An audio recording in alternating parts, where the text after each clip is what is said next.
Высадка десанта в Крыму. Кто самый лучший бизнес-партнер для США? И Китай призывает провести настоящую мирную конференцию. Обо всем этом расскажу подробнее в эфире «Нехта». Самые важные и интересные новости.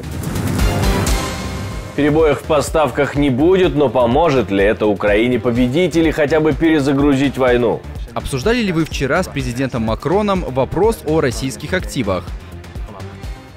Производство боеприпасов постепенно переезжает поближе к Украине, но сможет ли Европа обеспечить достаточным количеством? Какая-то часть оставаться в странах Европейского Союза, которые используют ЗРК «Патриот», какая-то часть, конечно же, будет отправляться в Украину.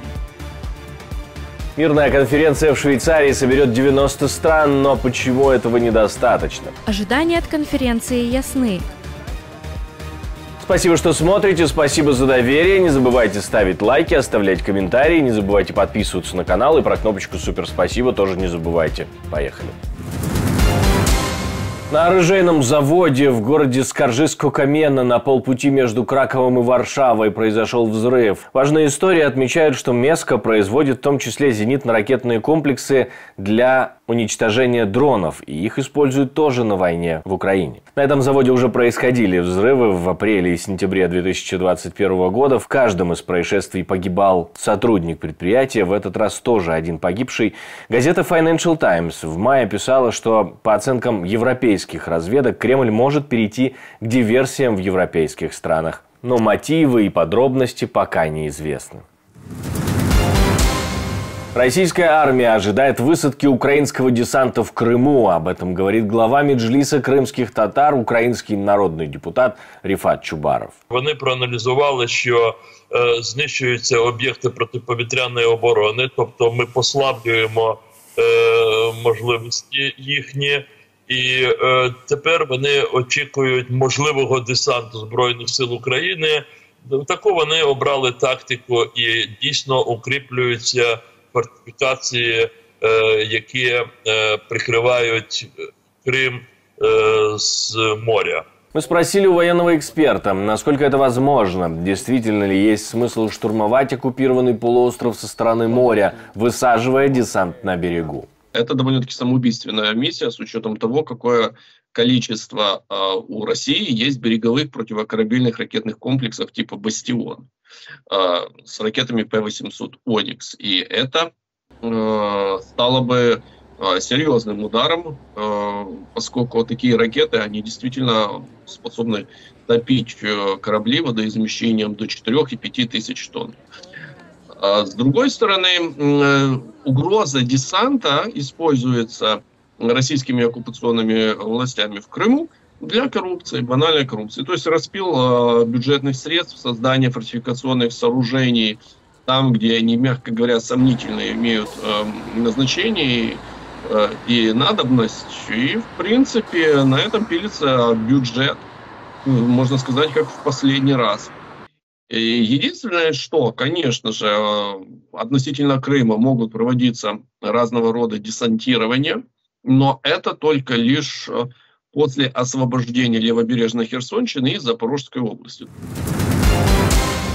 Украинцы сидят на 10-12 триллионах долларов полезных ископаемых, говорит американский сенатор-республиканец Линдси Грэм. И летом, благодаря американской поддержке, они смогут перейти в наступление и перезагрузить войну, наверстав то время, которое украинцы потеряли из-за паузы в поддержке от США.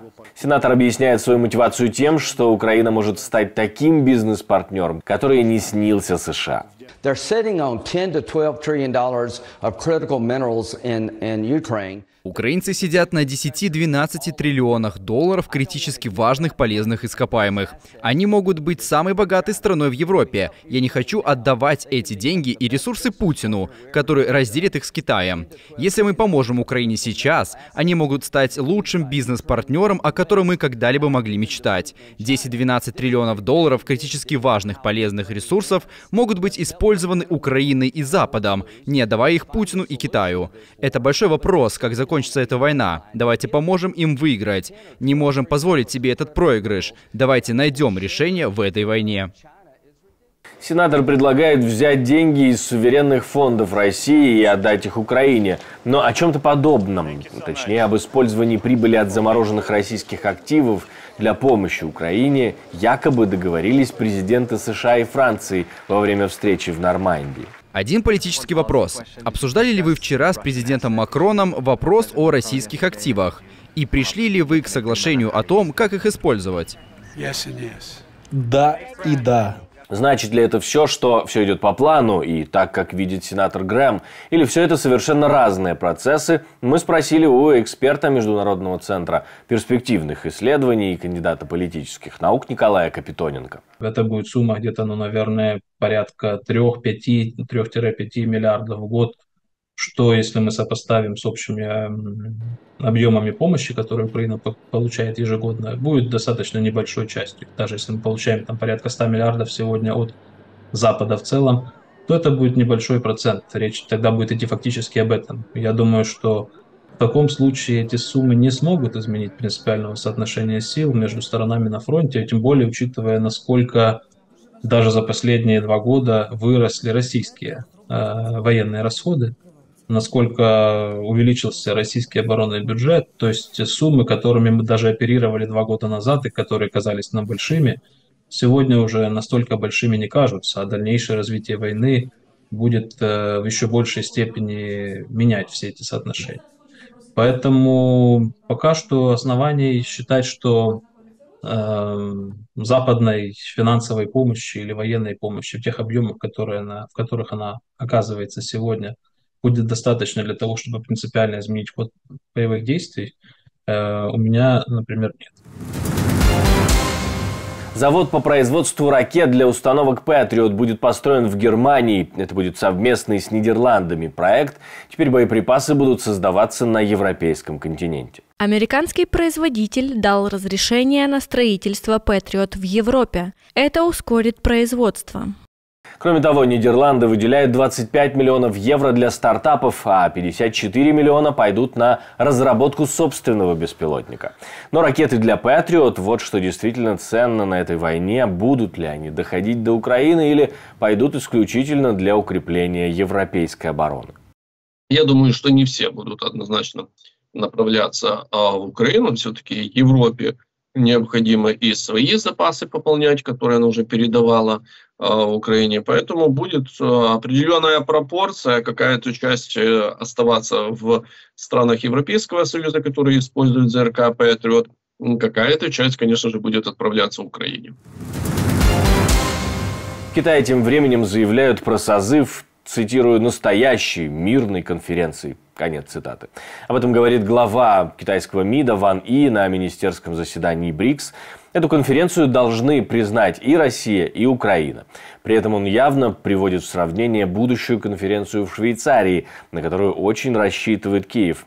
На сегодняшний день 90 государств подписали соглашение об участии в мирной конференции там, которую созывает Украина. Из них половина из Европы и Северной Америки, другая половина из Южной Америки, Африки, Ближнего Востока и Азии, говорит президент Швейцарии. Ожидания от конференции ясны. Мы хотим начать широкий процесс по установлению прочного и устойчивого мира в Украине, чтобы создать условия для будущего мирного саммита с участием России. Этого можно добиться только при взаимодействии стран. В предстоящие выходные нам предстоит найти общий знаменатель для этих усилий и добиться конкретного прогресса по отдельным вопросам. Наши самые важные цели таковы. Мы хотим обсудить пути достижения всеобъемлющего, справедливого и прочного мира в Украине на основе международного права и устава ООН. Мы хотим выработать общее понимание возможных рамок для достижения этой цели. И мы хотим вместе решить, как обе стороны могут быть связаны с будущим мирным процессом. Представительство действительно не такое, как хотелось бы, но 90 стран – это, правда, немало. Эксперт Международного центра перспективных исследований Николай Капитоненко говорит, что дело не в количестве стран, а в составе. А результатов ощутимых от этого украинского саммита не будет, потому что коалиция антироссийская сформировалась и вряд ли поменяется, и договориться особо ни о чем не удастся. Я склоняюсь к тому, что мы не получим того, чего хотели, на что надеялись и что, наверное, анонсировали на этой встрече в Швейцарии. Она не станет каким-то прорывом, не будет оформлена антироссийская коалиция. В общем-то, вся дипломатия украинская нацелена на это, хоть она и по-разному называется, и разные придумываются этому обоснования, но фактически речь шла о том, чтобы попробовать создать или расширить антироссийскую коалицию в поддержку Украины. Вот этого результата мы не получим, потому что мир наблюдает за происходящим в войне, за соотношением шансов, перспектив, возможностей, и мы видим, что эти 2,5 года постоянно меняются вот это вот глобальное соотношение сил и симпатий, если можно так сказать, в этой войне. И говорить о том, что есть основания сегодня для создания какой-то глобальной антироссийской коалиции, нет. Вот она как возникла в 2022 году, в основном это Россия против Запада, так она и продолжает существовать. Только за это время Россия усилила, углубила свои связи с странами глобального юга и противопоставила западной коалиции свою собственную. Белорусский пограничник, скорее всего, покончил с собой. На участке погранзаставы Усова Гродненской пограничной группы нашли тело младшего сержанта, срочника с признаками суицида, как пишет ведомство. По службе характеризовался положительно. На момент трагедии младший сержант находился в пограничном наряде по охране государственной границы. С целью становления всех обстоятельств и причин происшествия на месте происшествия работает следственно-оперативная группа. Причин не называют, но за текущий год это уже второй случай. В прошлом году были 4 суицида.